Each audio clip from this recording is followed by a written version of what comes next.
about to start the Penitent. So, apologies. There are a few phone calls I would stop a stream for. My grandparents calling when their phones don't really easily accept voicemails, if I could call them back later. Yeah, no, I took that. So, the Penitent have a goal to expand influence. Let me see here. That's the area known as Bootstrap Haven. I've already described about the Penitent. They were employed on Zarama, which is the 705 planet. There we go. Okay. So they're going to expand influence. They need to move some of their stuff over, because I'm pretty sure... Yes, their homeworld and other planet are the only things they have anything. So if they want to expand influence, they need to move their stuff. If they need to move their stuff, they need to buy something that allows them to move their stuff. Because they don't have that.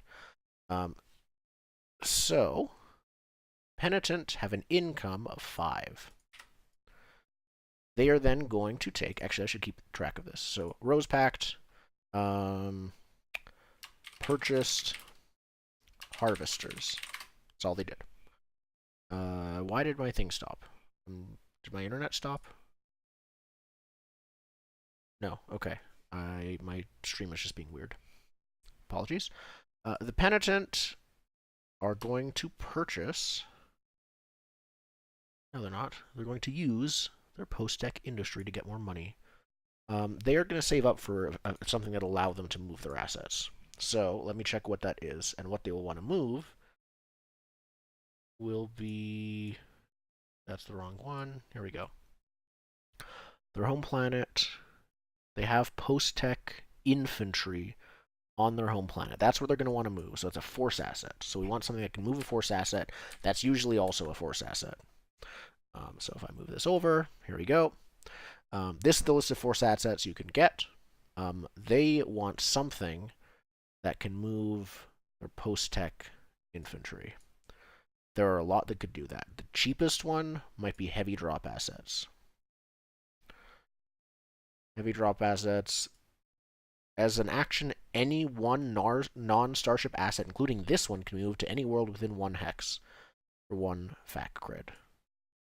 Not that cheap in long term, but they aren't going to be moving a ton. So let's go with heavy drop assets. Heavy drop assets cost... It's down here, yeah. They only cost 4. Oh, they don't even have to save up for it. Okay, they have 5. They're going to buy it right now. Action turns... Purchased heavy drop assets on... Actually, I should do... Even though they only have all their stuff on one world. The Rose Pact purchased their heavy drop assets on Tiora. That is the planet name. We have the hex number, system name, planet name. That's how that works. So on Tiora, that's where those were purchased. And these guys are purchasing their... heavy drop assets. Nope. There we go. On... What is their homeworld? Orlat.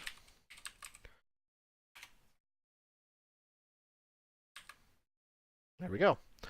And then I just do this. And that is their turn. So buying something takes a turn. It takes your whole action if you're going to buy something. So that makes... Like, you can't just buy a bunch of cheap stuff if you're in a fight and just meat shield it. Because it takes your whole action to buy stuff. You can't attack back at that turn, stuff like that. So you have to be careful with it. But that is what they did. So they have heavy drop assets. Next turn, they can move stuff, which is excellent for them. Some of these, I'm sure I must have started with some transports already. Nevertheless, the Penitents have gone. So we rolled a d8. Now we're going to roll a d7. 4. 1, 2, 3, 4. The Heralds will go. They have an income of 7. These guys spent 2 of their fat creds. These guys spent 4 of their fat creds. Yes. So with a 1. The Herald's goal is also to expand influence. Now, I have a separate private notes. Some of these, yes. Some of these I've already written where they want to expand influence to. They want to go to Zaisty. Okay. You, it's spelled Xeiste. I'm still not sure. I think Zeisty or Zeist might be how you pronounce it. I'm not sure. Feel free to give me ideas. Either way, I believe that is in 301. I will just this will tell me. Zeisty is in 303, so that's where they want to go. Zeist. So they want to expand influence to here. That's where the heralds want to go. They have stuff around, I believe. They are a big faction. There we go. They have a covert transit net. However, it's functioning in 406, way down here, and it can transport assets between any 3 worlds, which means it can actually reach. Oh, it might be able to reach this. Uh-oh. They want to expand influence. It might take them fewer turns to do that. They might already get something on there this turn. So they have, those are their base of influence. So a covert transit net is what they want to use. Covert transit net, as an action, any special forces assets can be moved between worlds within 3 hexes of covert transit net. So they can only move special forces between any 3 worlds within 3 hexes of this. That's a whole large area. What special forces? Psychic Assassins and Commodities Brokers, which are on 406 Kuzo or 301 and Lari. I think. What's else on 301? They have a base of influence on 301. Right now, that they can't move it from there because it's too far away. So they're gonna have to move their own Psychic Assassins from Kuzo. Oh, they've popular movement is not special forces. So yep, Psychic Assassins, you are going to Kuzo. So they are going to take the use asset. Used assets. This allows them to use all of their assets, if their assets have, special abilities. So, firstly, we're going to start with the covert transit net. They are going to... I wanted to, like, shift space. No, I wanted to, like, give me a second line. How do I... Does this not have a second line? Hold on a second. Oh, well. I'll just make it go over to the right. Used covert transit net to move Psychic Assassins from... here we go. From Ursadi, Kuso's the system, yeah, from Ursadi all the way to Zeist. Yeah. From Ursadi to Zeist. They are also using their commodities broker because they can use multiple assets. Every asset that has special ability they can use. The commodities broker is another asset they have. As an action, so as part of an action is what they mean. They can roll a d8 and subtract that many fat crits from the cost of their next purchase, rounded down. 4. So I'm just going to add it here. 4 so far. So the way this works, you can only subtract the cost of your next purchase by up to half of that purchase. And I don't believe it carries over. So they basically, has some limits, but within reason is similar to just, they gain 4 fat creds. It's an extremely powerful asset. They gained almost as much for that as their entire, like, that's over half of their income from part of that action. What else can they do? Popular movement doesn't have any special abilities. This one isn't part of an action. R&D department, they basically all planets count as tech level 4 for them. That is it. That is it for them. So I'm going to move the Psychic Assassins to Zeist. And then I'm going to write on all of these where they want to move to. These guys, I don't think they've decided yet. They want to grow. They want to grow, but they haven't quite decided yet. These guys, I will add where they are moving. There we go. and they've gone. Simple, done. No one has started fighting yet. Most of these guys aren't going to start off with a fighting goal. The way I like to do things, and you do not have to do them the same way, is I prefer to have my factions start out by like feeling the area around a bit. The first couple turns are going to be like, okay, we're planting some bases, we're spreading out, we're making sure that when we do fight, we're not screwed, and then stuff starts happening. There's an exception to this. The Howling Corsairs, they have to go blood the enemy. They just want to kill things. They want to show that they are awesome. They want to take their stuff, all that stuff. So, when it is their turn, which may or may not be now, we'll see. We are going to roll a d6. 4. 1, 2, 3, 4. Speaking of which, Howling Corsairs. So, 1, 2, 3. Skipping them because they went 4. So yes, the Howling Corsairs. I'll mark them now so I don't forget. They get an income of 6 because their wealth is not very good. They're mostly criminally taking things is how they will get their money. They are pirates. Their pirates ability basically allows them to charge people for coming to them. In terms of just going to cost extra manpower to get into pirate worlds because of the sheer amount of hostility towards anyone that isn't a pirate. That is it in theory. They want to blood the enemy. They have a lot of things with which to blood the enemy. So there's their bases of influence.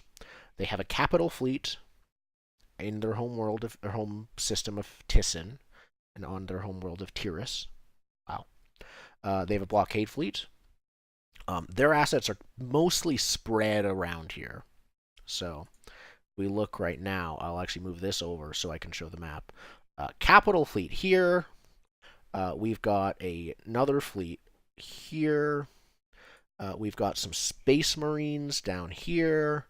They have a treachery tactic and some blockade runners also based here. And they have a demagogue. Their space pirate king leaders also based here. So basically 702, 503, and 407 are where the bases are.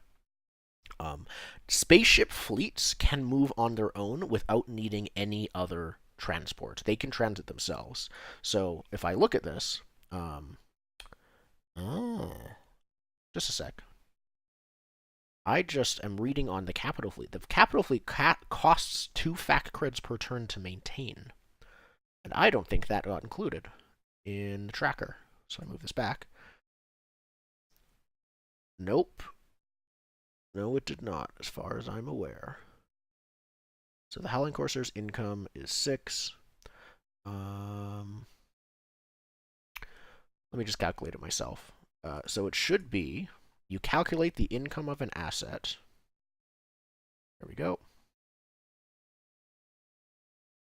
Faction assets, faction turn, tags, wealth rating. Income should be like right around here. So what am I at? Page. There we go. Income. There we go.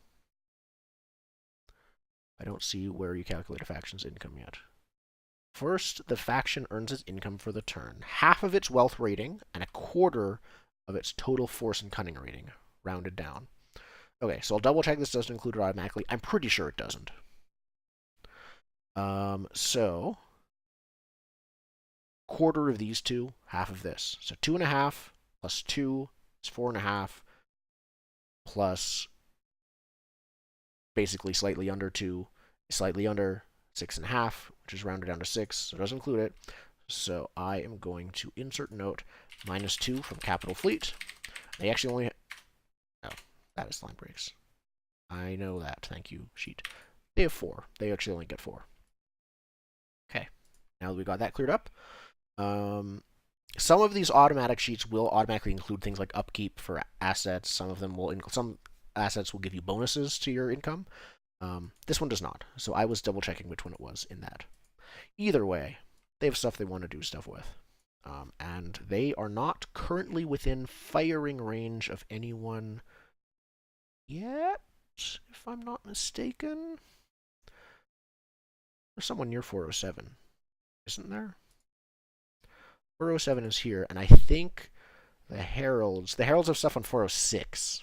So the Heralds have some stuff right up there. Unfortunately, let me check Space Marines. Can Space Marines move? As an action, they can move to any world within 1 hex.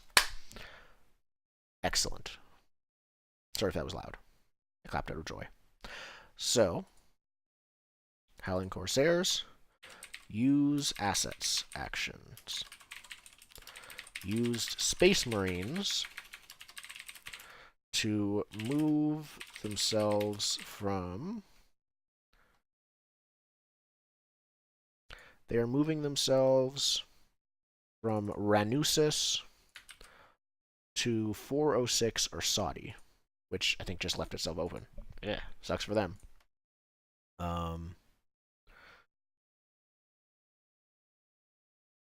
From Ranusis to Saudi, that's one thing they're doing.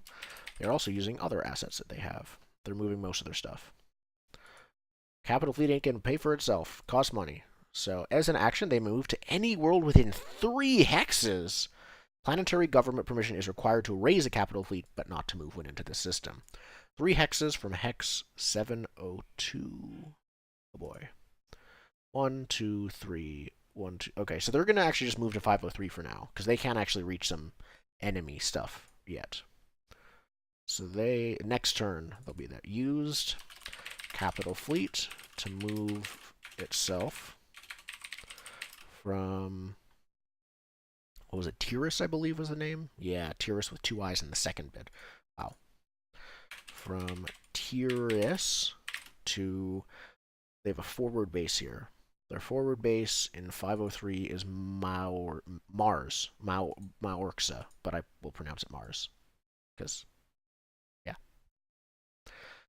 To Mars. Spell like that. They are also... Oh, thank you, Zig. You were right, they do. Let's get... Oh, nope. Undo. Remove the note. Excellent. Thank you for the reminder. What else I got? They have a lot of spaceships. After all, they're space pirates. So the Capital Fleet went, the Space Marines went. The Blockade Runners can move stuff, including... As an action, a Blockade Runner can transfer itself or any one military unit or special forces to a world within 3 hexes for 2 facreds. That's expensive. But they can move stuff that normally can't be moved or no stuff like that. They don't need to use these unless they're moving. Hold on a sec. They can transfer itself or to a world within 3 facreds. So I think you have to be on this planet with the Blockade Runners to get moved. Okay. I will consider whether they will use the Blockade Runners. The only thing the Blockade Runners can be used for is the Demagogue. The Demagogue is currently stuck at the home planet right now. Treachery cannot be moved. Treachery is the defensive asset that they are having. In case anyone lands on that planet, they're going to keep it there. It is a very powerful asset, but it cannot easily be moved. So that leaves the Blockade Fleet and the Blockade Runners. Blockade Fleet, basically ragtag Corsairs. They are not as powerful in terms of damage as a regular like Strike Fleet or Capital Fleet. However, if they successfully hit an enemy faction, they steal credits from the faction as well, a D4, which can add up. This is how they plan to make their money. So this is going to move within any world within 1 hex. All right. So for things like these, it is debatable on whether or not you can move to like in between hexes and stuff like that. With the way that this is set up and everything, and the fact that moving a fleet is very different from moving an actual individual ship. It takes 6 days to move a ship. It takes an indeterminate amount of time and much longer, usually, than 6 days to move a fleet, despite the fact that they should have the same speed. my go-to answer is assets can be moved between hexes. They are not physically there because nothing can be physically there. Simply, some of them are in between their destination, and some of them are in or their starting point, and some of them are between their destination. That is, it is an abstraction, an intentional abstraction. They are simply in transit if they are in a hex that is nothing. So, here we go. The blockade fleet will use itself to move from 503. They're going to move to 403. Turn tracker. Blockade fleet moves from not Rhanusis, Mars to 0403 in like dark space. I'll call it dark space. Next, and lastly, I think they are going to use the Demogog's not doing anything, and they're out for blood. So the blockade runners are not on the same planet as the Demogog. So the first thing they're going to do are transport themselves over to the Demogog. They can even they can. I believe it says itself or any one military unit. So yes, for 2 fat creds, they're going to pay. Yep. Faction asset tracker, faction turn. Paid 2 fat creds to transport blockade runners from Mars to Tyrus in preparation to move Demogog. Okay. That's their turn. They haven't been in range to attack anyone yet, but their Space Marines now are. The Space Marines have landed on the planet. Probably not for the first time, because this is still, that planet is tech level 3, and which means it's still relatively, it's our current modern technology, which is nothing for space pirates. Space pirates still are very powerful. So, yeah. We shall see how things go there. Is that everything for their turn? I feel like I'm missing something. I am missing something. That is moving these guys around. So the Howling Corsairs, their capital fleet is now at Mars. Their Space Marines, why is it 0408? Is there not a 08? Oh, 06. They moved up, not downwards. What am I thinking? Yeah, Ursadi. That's where they moved to. Treachery staying. Blockade runners moved to Tyrus. And the Demogog is still on Tyrus. That's that. Done. We have 5 factions left to go. First, number 1. Number 1 is Quantum Jump Technology is going to go. I will double check if they have anything that requires upkeep. Commodities broker, post industry strike. Nope, they're good. So, they get 5. They have technical expertise. They treat all planets on which they have a base of influence on as if they were Tech Level 4, and they can build starship-type assets in any world with at least 10,000 occupants. Normally, it requires a population of at least 100,000, which is still quite common. I think the average roll is like millions, or hundreds of thousands, or something like that. I think it's millions. Either way, it's easier for them to build starship assets. It's obviously in character. Their goal is to expand influence, and I believe, let's see if I wrote this right. Yes, they want to go to, it's another one. I'm tentatively calling this planet Onks. Doesn't sound great, but Onkes or Onke also doesn't sound great. It is in Hex. I didn't write that down. Okay. Oops, go away. Windows 10. It is in 0302. 0302 is here. That's where they want to go. They have stuff kind of all over. They have... Actually, I don't think they have stuff here. They have stuff here. Oh, wait, no, the player characters... Yeah, they have stuff all over. So, the player characters have already experienced where some story stuff when it comes to Quantum Jump. They have, actually, I'll see the asset actually here as well. They have a strike fleet. Is that right? Yeah, they have a strike fleet and a commodities broker, both here at this planet. They are trying. Those are there because they are trying to. They have some. What's the right word? They have the Omega space yards are there. That is a very powerful, relatively old with some pre-tech capability space yard. However, the planet is not long. It is not going to be livable on for long, and the space yards will get destroyed unless they do something about it. So they are trying to harvest it and uplift a lot of the facilities in it into an orbiting space station above the soon-to-be dead world. So that's what they are doing there. The commodities broker is there, the strike fleet is there. They have covert shipping as well, which is very useful for moving things quickly between worlds. So let me check something real quick. They want to go over to here, somewhere I believe I said. They have stuff within 1 hex. I think easiest thing to get something over there is probably their strike fleet. They don't have to like go all the way out of the way to move the covert shipping or anything like that. I think they will just use their strike fleet. So they're going to take the use assets action, which means they can use a lot of their things. Used. So from the top, post-tech industry. So post-tech industry is like harvesters, but better. Also requires post-tech, which the Rose Pact did not have. So you roll a d6. Okay.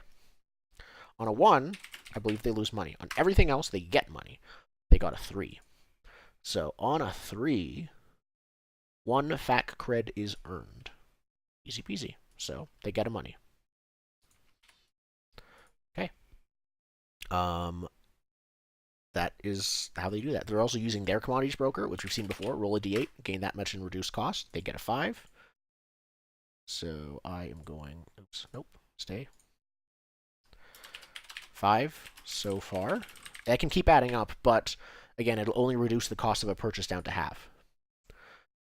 Strike fleets are composed of frigate or cruiser class vessels. That is what they are going to move 1 hex over.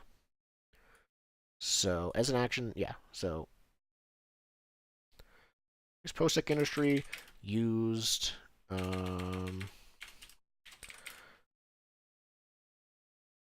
Why am I forgetting the name of an asset I literally just wrote? Commodities broker.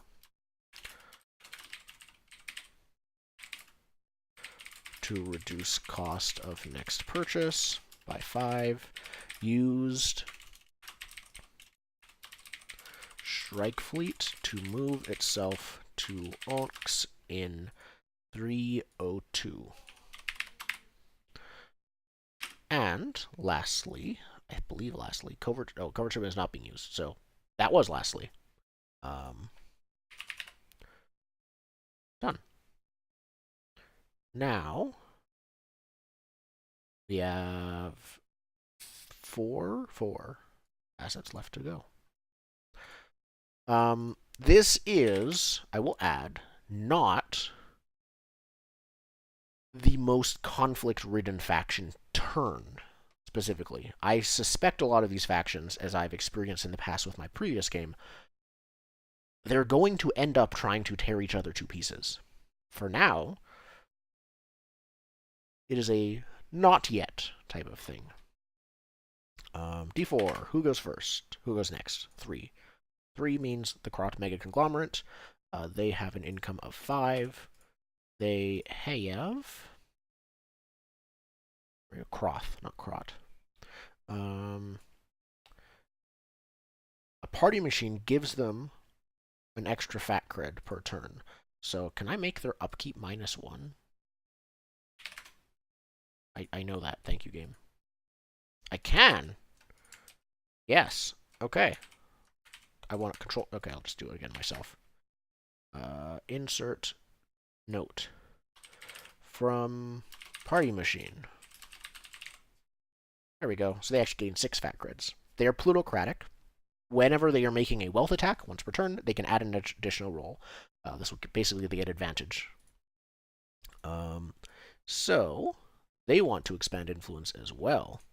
And they want to, I don't think, I didn't write down where they want to expand influence to, but this was intentional, this one. They don't care where they expand influence to. They don't care about most of they try to remain aloof and separate from most of the other conflicts. They are happily, they will happily sell weapons to both sides of a war, for example. They are amoral, utterly, for all human stuff. Which is most of it here. So, for example, if we look at their assets, they are actually quite friendly. Mars. Where's that familiar with?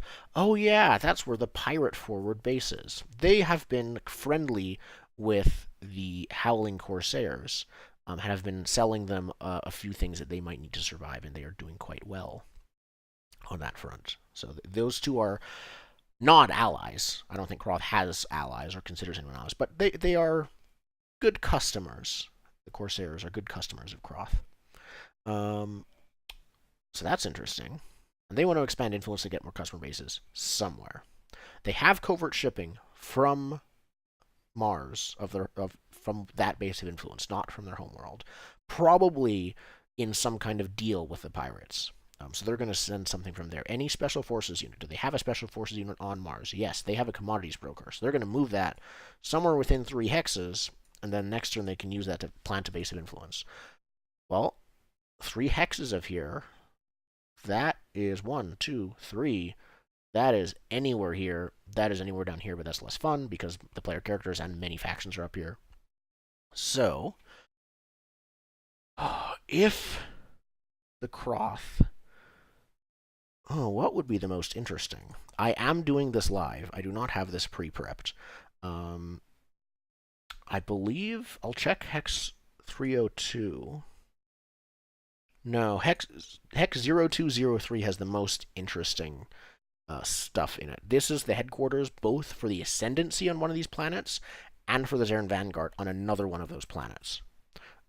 And I think that the amoral Croth would possibly see a good customer base in the Ascendancy. So I think they're going to move their commodities broker over there. So they are going to use their asset. Use asset. Used covert shipping to move commodities broker from Mars to Mabakazeus. Use commodities broker. This is a very common asset, as you have seen. This is the third one we've seen in this thing because it is very powerful. It is very powerful in every way. They're using the commodities broker to gain 4, to reduce cost of next purchase by 4, which I will add here as well. So the commodities broker of Croth, 4 so far, and it is now on Mabakazeus. Yes. Excellent. What other assets can they use? Base influence? Venture capital. Baby. Yes. Venture capital is risky but powerful. Venture capital grows assets out of seemingly nowhere, harvesting the best entrepreneurship for the faction's benefit. As an action, venture capital can be tapped. 1d8 is rolled. On a 1, the asset is destroyed. On a 2 to 3, 1 fat cred is gained. On a 4 to 7, 2 fat creds are gained. On an 8, 3 fat creds are gained. Now, that seems risky because the asset is destroyed, and it is a powerful, with decent HP asset. But it is a facility on their homeworld. I don't foresee them fighting all the way down here anytime soon. So, it's there to make money. So, let's use it. D8. Don't roll the 1. 7. 7 for them. They gain, a 4 to 7 yields 2 fat creds. So Croth gains 2 fat creds. They are all about that money. Commodities broker they've used. Party machine is passive. It gives them +1 anyways. That is their turn. Okay. Again, as a first faction turn, this one is relatively quick, despite the fact that it doesn't feel that quick because it's been a while. There's no attacking going on so far. I don't think there will be attacking this turn. Anyone will be attacking each other. Eventually, with more factions added and with more factions attacking each other, it can become longer. If you are playing this yourself at home and doing your own Stars of the Number game, I don't want to. I recommend just, if you need to, feel free to break it up. Feel free to do half or just part of the factions. If you're really busy, do 2 a day in between sessions. In fact, you could just do 1 a day far in advance, because these are not meant to happen every session. These are meant to happen the end of every adventure or once every in-game month. And that will take some time to happen. So I'm doing this at the end. Firstly, I'm doing this at the end of the first adventure, which was them. It was a small, self-contained adventure, and a entirely player-driven one where they decided to acquire some hover bikes with force. Go watch it. I recommend it. 1 month has not passed. I think 2 days maybe have passed since the start of the game.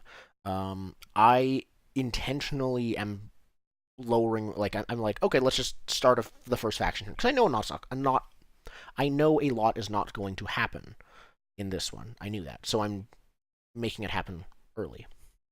Yeah. The Ascendancy. Well, I don't know whose turn it is yet. The Ascendancy. Yep. 5 fat creds. Do they I think they have some stuff that takes upkeep, though. No, they do not. They do have the Eugenics Cult ability. Hoverbikes do rule. You guys got some hoverbikes. The Eugenics Cult is their thing. Basically, they can buy some special assets that are not that strong in damage or health, but they get extra dice when attacking with them.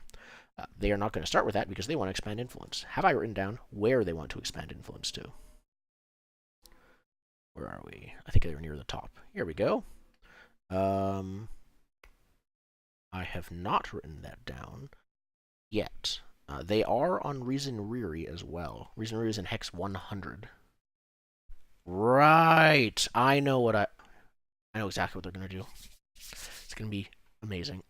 So, the Ascendancy wants to expand influence. They want to make another base. They have a secret base here. Spoilers, because I know what player character is watching this. They have a less secret base down here, and there is a tech level 3 amoral planet that, just like these guys' amoral organization, they would be good. There are some drug mines that could be researched. There are some tech level 3 people that could be uplifted. There's a bunch of stuff that could be done. Let's go there. They're going to probably go say hi to the Rose Pact. And maybe take over their planet, at least partially. We'll see how that goes. Probably not good for the Rose Pact. Either way, they have a commodities broker. Surprise, surprise. They have venture capital. They have covert shipping, and they have organization malls. Covert shipping means they can move their stuff. They are on 100 and 203. Where's their covert shipping based off of? It's based off of 203. So they actually can't. 1, 2. Oh, they can't. Sorry. Yeah, they are in range. Good. So they are in range of covert shipping. So, yes. It costs 1 fat cred, which I will go, after the stream, I'm going to go back and fix. I didn't realize covert shipping costs 1 fat cred, and multiple previous factions use that. I will subtract the cost from that afterwards. But right now, they're going to use their assets. Used assets action. So firstly, used covert shipping to move. I believe all they have as their commodities broker is special forces. Yep. To move commodities. Okay, I don't think that's spelled right, but I could be wrong. From Risen Reary all the way up to, what are they on? Tiora. Risen Reary to Tiora.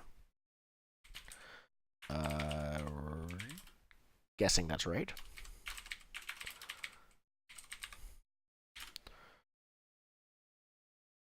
Oh, that was right. Wow. Okay. Um, they are going to once again use their commodities broker. Get 6 off. Okay. 6 so far. Faction turns.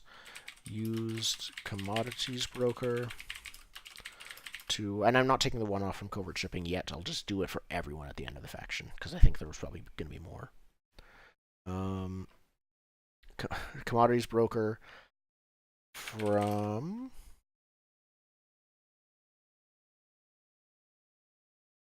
same place. Wait. To reduce cost of next asset by 6. That's how that works. I already moved them.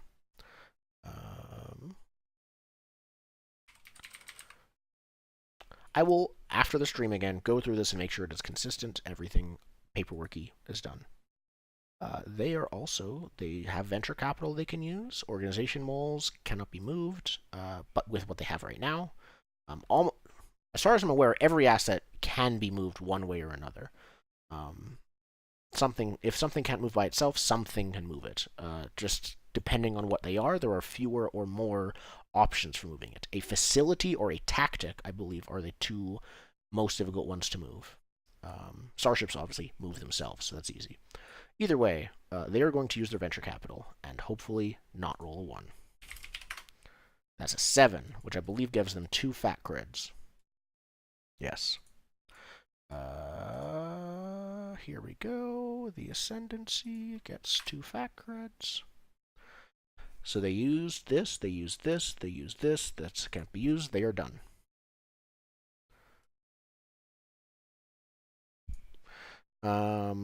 Last 2, the Zarin Vanguard and the Ciphers.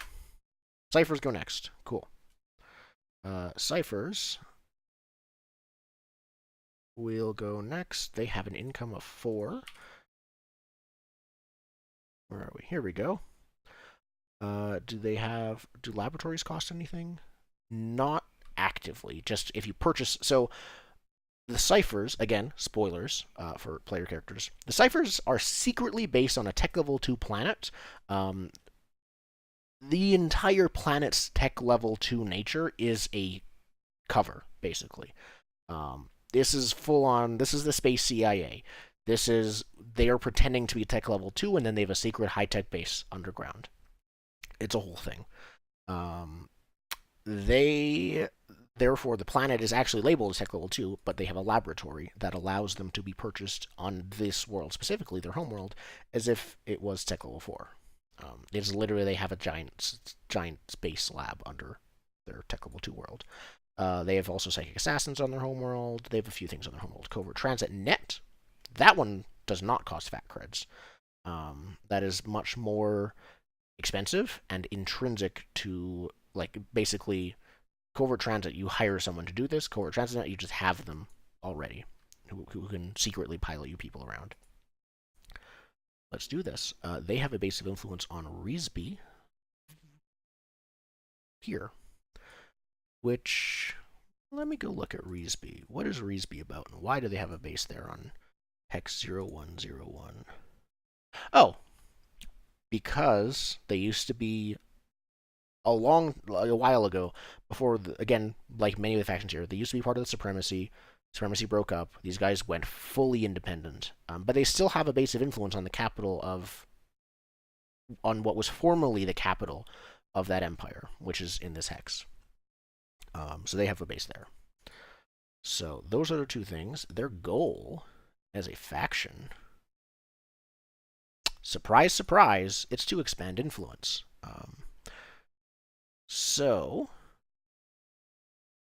they want to plant some bases, and this one is going to be funky. They were perimeter agency. Okay, yeah. Yeah, okay. They want to expand influence to Mabakazes, which is dangerous in so many ways. But we'll see how they can do it. So they will not be able to get anything onto Mabagaze as things are now, unless facilities web an area of space with a network of smugglers and gray market freighter captains. Okay. I will double check with the book when it comes to planetary permission. When transporting an asset onto a world where they don't want your asset there, sometimes you need to get planetary permission from the faction. They will never get planetary permission from like the Ascendancy to transport it onto their homeworld. That said, if they are using covert transit net, they might not. Oh, here we go. A P in special code indicates a need for planetary governmental permission to raise or transport in the asset. So if you want to buy it on that world, or you want to get it there, you need planetary permission. Other ones you don't. So, psychic assassins do not need planetary permission. That's good. However, they aren't stealthed. We'll see. We'll see how things go. So they don't need... They have no other special forces, and it's only special forces. Yeah, okay, so they can transport the psychic assassins without needing planetary permission. Only some assets need it. This one does not. So, with nothing else that they can really do right now, they're going to use assets, covert transit net, move the assassins. That's their turn. Oh, but they can't buy them stealth. Will they wait a turn to buy them stealth? So stealth is a unique asset that you can buy. It's you spend money and take an action to buy it like any other asset, but what you're really doing is basically like buffing another asset with stealth. Meaning that it cannot be, like, sure, the other factions might or might not know it's there, but it cannot be attacked until it reveals itself by either stepping in to defend something else from an attack, or by attacking itself. Yeah, not an asset per se, but a special quality that can be purchased. An asset that has been sold can be detected or attacked normally other factions. If it requires normal planetary permission, yeah. This is only 2 fac creds, and will keep those guys safe. It only loses stealth if it is used to attack or defend. This means that the psychic assassins do not lose stealth if they can secretly plant a base of influence on that world. They can stay stealthed. That base of influence will be at risk, but they can stay stealthed. I think they're going to spend a turn and buy stealth instead. So, I didn't describe what they did, but I'll do that after. Unless they haven't gone yet. SWN Vanguard, I don't think you've gone yet. The Heralds went first, and that's why I forgot to record what they did, I think. Oh well, I will do that after. I will add that all in afterwards. The ciphers. Oh, that's why. I put this somewhere I shouldn't have. From Rosardi to Zeisti, use commodities broker. Yeah, that's not them. I think that's them. Because these guys haven't, yeah. Purchased stealth for psychic assassins on their home planet of Inanrat. Inanrat plans to send them to Mabagaze to expand influence secretly. Perfect. So, if something has stealth, I like to simply mark it purple. That's a bit too dark. Purple. There we go. That's a bit too... Hold on. Purple. Perfect. Okay. So it is stealthed. They spent 2 fac creds on that. I believe it costs 2. Yes.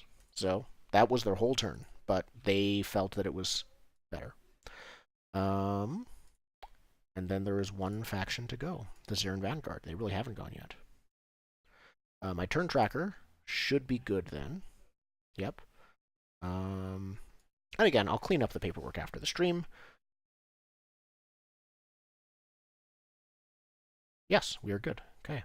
SWN Vanguard gets +1 from the party machine, so I will just do a -1 like here before. I will get rid of this note and add it to here. So that gives them 5. They have the Preceptor Archive. The Saren Vanguard has Tech Level 5 as well. Both of the Tech Level 5 planets in the sector are in the same system. But unlike Mabicazace and the Ascendancy, which mostly are selfish, these guys are the Preceptor Archive tag. They are able to try and take the special action Teach Planetary Population, which costs 2 fact creds, and they can roll a d12, and on a 12, the world's tech level permanently becomes 4 for the purposes and purchases of this faction. Basically, they can try to uplift the planet, which is super cool. So their goal is actually Peaceable Kingdom. I know, it's not Expand Influence. That's insane. Peaceable Kingdom means they must launch no attacks on rival factions for 4 turns, though they may still defend. They get 1 XP. Difficulty simply means how much XP they'll get when they complete it. So they can do whatever they want as long as they don't attack things. So that makes things relatively easy for them. These are their assets. Yep. Yep. So they have Pre-Tech Infantry on their homeworld of Zeri. They have a strike fleet on Aria, where the player characters are now. They're using that strike fleet to try to get refugees off of Aria, which the planet's going to explode. Not literally explode, but basically. They have a party machine, political party on their homeworld. They have post-tech industry on their homeworld. So they have all sorts of things they can do. But they are the space police, which means, despite the fact that they have Peaceable Kingdom, most of their forces are related to fighting. So I think, based on the fact that their wealth sucks and they want to make a bit more money, and they have Peaceable Kingdom, and are not actively at war or feeling threatened from anyone immediately, I think they're going to buy an asset that makes them more money. We have the asset tab. Nope. Okay, I'll just... Oh. Yes. So I can also use this instead of the actual sheet. They are probably... They only have a wealth of 3, so they can get post-tech industry. That's not bad. It costs them 8, though, to get that. They can't afford a post-tech industry right now. I think they already have a post-tech industry. More is not bad, but it feels redundant in terms of the fiction. All right, then. Do they have a good counterattack or health? No, their HP sucks. Okay, I'm just thinking, for their purposes, lawyers might not be the worst. Cunning versus wealth. That's not bad for them because their wealth sucks. So they can't attack wealth versus wealth. I think they might get some lawyers. They also can't afford. Okay, they're going to save up money for something right now. So, as Peaceable Kingdom, they're going to use assets. Used assets, they are going to use their covert transit. What am I'm saying nonsense. They are going to use their post-tech industries, the only thing that they can use. I believe it's a D6 for these guys. They got a 4. I'll check. D6. On a 4, 1 fat cred is earned. Cool. Done. I will write here that they are saving up for something. Used post-tech industry and gained 1 fat cred. Saving up for more, well, another asset. I don't know if it'll necessarily be wealth related. And that is the faction turn. Now, I might as well do this on stream because it's here. I'm going to go through and double check who used a covert transit net. No. Or covert shipping. Covert transit net doesn't cost anything. The Ascendancy used covert shipping. Ascendancy. What the heck is the... Why are you over there? Go back. The Ascendancy is going to lose a fat cred. Go back down to 6. So if I check here, use assets action, use covert to move, use 6, and they also used what do they have? Venture capital? Yeah, to increase, to gain 2 fat creds. That's what they used. Yes. So that cost them one fat cred. That's all good. That's done. Covert Transit Net was what they used. That didn't cost anything. I'll double check that it is a Covert Transit Net, because some people have one, some people have the other. Yeah, it's a net. So that didn't cost them anything. They don't have Covert Transit.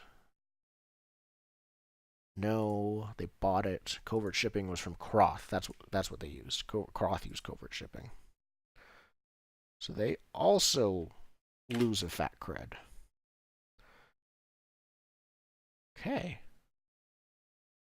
I'm not quite sure why in terms of like line breaks for this, but I'll figure that out myself later. Thank you everyone for watching. This was the first faction turn. Again, it was intentionally more peaceful than most. Everyone is beginning to move, but they're mostly gaining momentum. This is the difficulty of assets mostly starting off on their home worlds, with only a couple exceptions. So now they don't. They start off, they're getting them off of their home worlds and moving them around. So thank you everyone for watching. Feel free to message me on Twitch or anything if you have questions. Yeah. Tune in tomorrow. I don't know. I'm not going to math how many hours it is from now, but tune in tomorrow for the next episode. We will see if my player characters actually do the job they were hired for, or if they get sidetracked again. Because it is like, they have like 3 or 4 hours, I think, or something, until they have to meet their contact for the job. 3 to 4 hours is a long time in game, when a single fight can take hours in real time. So, thank you everyone for watching. See you tomorrow.